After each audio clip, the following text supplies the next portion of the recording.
Ya, halo semua, balik lagi sama gua Andre dari channel jualinlaptop.id. Hari ini gua akan ngebahas laptop bekas yaitu Acer Aspire 4750.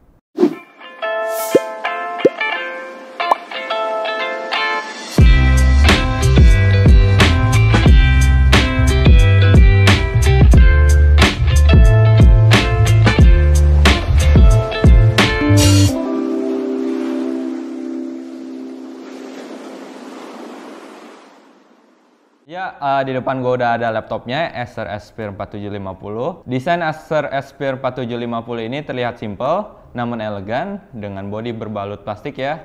Dengan ada tekstur pattern dan back covernya dengan logo Acer metal di tengahnya. Dan juga ada efek deboss, yaitu efek tenggelam di bagian logo Acernya. Dan desainnya pun dikombinasikan dengan body glossy dan patternnya jadi kesannya terlihat lebih elegan. Bezelnya masih tebal seperti laptop-laptop keluaran seumurannya ya, yaitu pada tahun 2011 mengikuti desainnya juga, yaitu bezelnya di bagian kanan dan kirinya masih lumayan tebal dan bagian atasnya pun dan bawahnya masih tebal seperti desain-desain pada umumnya di tahun 2011.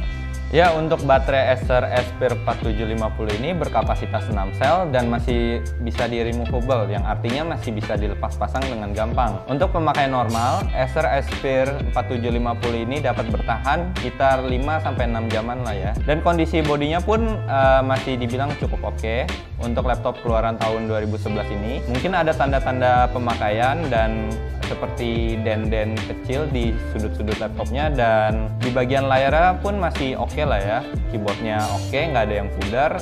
Untuk huruf-hurufnya atau font-fontnya sendiri dan angka-angkanya pun semua masih oke, nggak ada yang pudar sama sekali. Paling cuma di bagian bawahnya aja ya, cat-catnya itu sedikit pudar, wajar lah ya bekas pemakaian. Acer 4750 ini memiliki ukuran layar sebesar 14 inch dengan resolusi 1366 x 768 pixel, berdimensi 342 x 245 mm dengan ketebalan 2,55 cm untuk bagian tertipisnya dan 3,42 cm untuk bagian tertebalnya. Untuk touchpadnya sendiri terbilang lumayan kecil untuk ukuran laptop sebesar ini dan agak mubazir juga menurut gua di bagian kanannya, karena masih sisa lumayan banyak banget untuk bisa diisi. Mungkin lebih baik touchpadnya itu diperbesar gitu, karena ini kan cuma isi stiker aja, jadi menurut gua lebih bagus ini touchpadnya tuh lebih besar gitu. Cuma kan ini karena udah dikeluarin tahun 2011, sudah berlalu juga ya, ini adanya gitu. Ya, untuk responsivitasnya dari touchpadnya sendiri sih termaksud standar aja, jadi nggak terlalu responsif kayak laptop-laptop kebanyakan ya. Dan bagusnya laptop ini tuh udah mendukung teknologi multi-touch gesture. Desain keyboardnya sendiri memiliki desain mengambang atau floating dengan jarak antara key dan key agak rapat ya, jadi ada ruang sedikit gitu. Kesannya sih keren dan dipakai mengetik juga lumayan nyaman lah ya. Cuma kalau yang belum terbiasa mungkin dia akan pas pergeseran jari lu ngetik dengan cepet itu lu bakal kayak keselip dikit, karena ini keyboardnya kan floating, pas lu teken gitu dia akan sedikit turun, jadi pas lu geser mungkin dia agak nyangkut-nyangkut dikit di jari lu. Oke, gue bakal bahas untuk bagian audionya. Bagian audionya ini dia terletak di bagian atas atau di depan menghadap ke atas ya. Di sini untuk audionya sendiri dia udah menggunakan teknologi Dolby Advice Audio. Desainnya memanjang dan menurut gua mungkin untuk drivernya dia nggak mungkin sepanjang ini. Jadi mungkin dia ada di bagian kiri dan kanan aja, karena nggak semuanya juga. Dan ini juga dekat dengan hinge atau engselnya ya. Kalau dilihat-lihat sih cukup keren, karena pada tahun 2011 ini jarang-jarang ada yang pakai desain speaker di bagian atas, kebanyakan di bagian bawah gitu ya. Dan pada tahun 2011 laptop ini udah termasuk keren karena dia menggunakan teknologi Dolby. Tapi untuk kualitas suara audionya sendiri sih udah kita tes ya. Sejauh ini dengan kualitas kuping kalengan gua sendiri, suaranya memang terdengar kurang menggelegar gitu, kurang wah. Dengan volume max pun suaranya pun masih tetap kayak cempreng, dan untuk dominannya itu di high aja, sedangkan di low sama midnya itu masih kurang menurut gue. Ya, ini kualitas suara yang gue dengar pakai kuping kaleng gue. Ya, mungkin pada zamannya kualitas speaker Acer ini terbilang oke aja. Tapi kalau dibandingin sama audio laptop Acer zaman sekarang ini, bedanya lumayan jauh gitu, atau ya mungkin agak kalah lah ya, karena sependengaran gue pun kuping gue ya audio sekarang emang enak sih. Acer Aspire 4750 ini memakai prosesor Intel Core i7 2630 VM dengan codename Sandy Bridge, yaitu generasi kedua dengan base clock 2 GHz. Prosesor ini memiliki 4 core dan 8 thread dengan RAM sebesar 4 GB bertipe DDR3 single channel, dan ada slot untuk di-upgrade juga. Memiliki integrated graphic Intel HD 3000 dan dedicated grafik Nvidia GeForce GT 540M dengan VRAM sebesar 1 GB. Dengan spek yang tadi gue sebutin, cukup lah ya untuk bermain game-game kelas menengah pada zaman itu sih ya. Kayak PES, Resident Evil 5, Left 4 Dead 2 masih dapat dimainkan di Acer Aspire 4750 ini dengan pengaturan yang pas.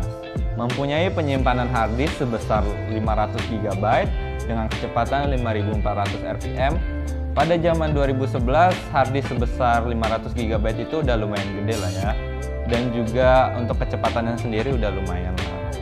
Untuk konektornya sendiri, laptop ini di bagian kirinya sudah tersedia satu buah port power, satu port LAN, satu buah port VGA, satu buah port HDMI, dan dua buah USB 2.0. Di bagian kanannya sendiri dia ada satu buah USB 3.0 dan ada satu buah port audio jack untuk mic dan headphone. Untuk di bagian konektivitasnya ada WiFi 802.11 BGN dan ada fitur Bluetooth-nya juga, tapi masih versi 3.0. Dan juga ada satu buah DVD optical driver di sisi kanan laptop dan juga ada satu buah webcam di bagian atas layarnya atau di atas monitor.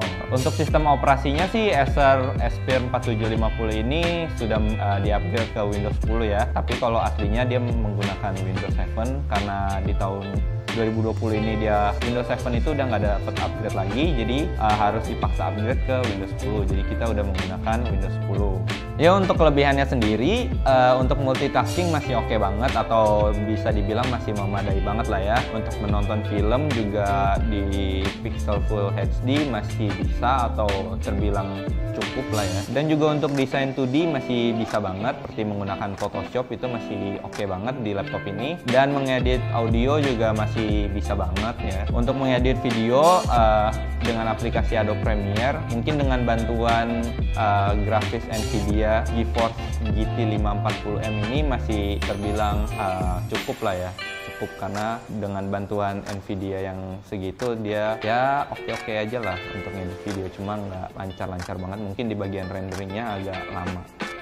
Mungkin untuk mengerjakan desain 3D yang lumayan kompleks kurang disarankan di laptop ini, dan memainkan game-game kelas menengah ke atas di tahun ini pun kurang disarankan karena penyimpanan yang 500 GB di zaman sekarang itu menurut gua kurang lah ya, terbilang kurang, karena rata-rata laptop sekarang ini dia udah mempunyai penyimpanan harddisk 1 TB gitu. Namun untuk solusinya sendiri, laptop ini bisa di-upgrade ke kapasitas yang lebih besar atau bisa di-replace atau diganti menggunakan SSD yang lebih cepat. Dan untuk RAM-nya juga sebesar 4 GB bisa di-upgrade ke kapasitas yang lebih besar karena tersedia slot RAM juga. Dan untuk bebannya mungkin terbilang berat sih ya, dibawa kemana-mana lumayan pegel juga karena beratnya itu di angka 2,25 kg. Wak. Oke, untuk bagian kesimpulannya sendiri, menurut gua laptop ini masih worth it banget digunakan di tahun 2020. Buktinya di laptop ini sudah terinstall Windows 10 dan fungsinya masih oke banget dan memadai banget untuk multitasking. Untuk desain-desain yang kelas menengah pun masih oke, seperti Photoshop, Adobe Premiere. Ini masih bisa digunakan di laptop ini.